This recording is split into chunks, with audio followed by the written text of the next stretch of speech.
The Russia investigation, you know, the one the president keeps calling a hoax.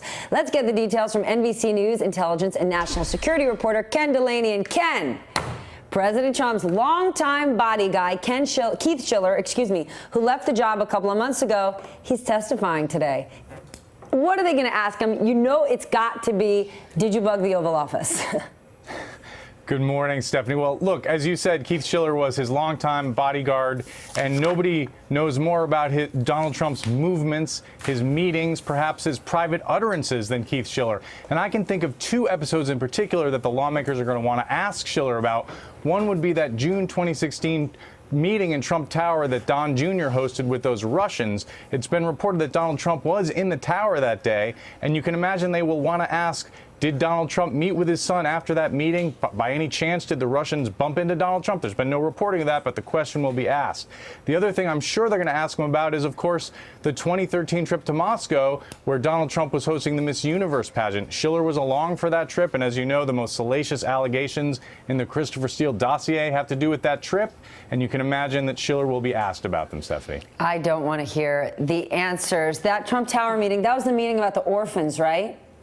Right, no orphans. All right, talk to me about Carter Page. I mean, when I have gone through, first of all, the fact that we continue to call him just a volunteer, Carter Page, who is an advisor, a member of the Trump campaign team, who goes and sits down again with no lawyer. I'm stunned when he does it with Chris Hayes, and boom, he does it in front of lawmakers. What did we learn? Well, we learned some very important things, actually. It's long been known that Carter Page took this trip to Moscow in July 2016. He was a Trump campaign foreign policy advisor at the time. What he testified in the transcript that was released last night is that he cleared this trip with senior officials in the campaign, including Corey Lewandowski, who was then the campaign manager, and Hope Hicks, who is now the director of communications at the White House. And he said he was taking this trip in his private capacity. But as you said, the Russians, of course, knew that he was a Trump campaign foreign policy advisor. And when he got back, he sent an email to another Trump official, J.D. Gordon, talking about the great insights he learned from meeting with Russian legislators and members of the Putin administration. So what's pretty clear is that Carter Page, like George Papadopoulos, was a volunteer campaign advisor the Russians were trying to cultivate, and senior members of the Trump campaign knew about it, Stephanie.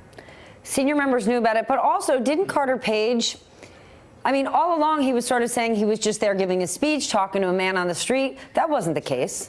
No. He's been forced to acknowledge that he had encounters with senior Russian officials. Now, he continues to say this was meaningless and it wasn't about collusion, and the things asserted about him in the dossier are not true. But nonetheless, the account is significantly changed from when we first heard about this trip. Ken, thank you so much. I need my panel to weigh in because it's one of my faves. Vanity Fair special correspondent.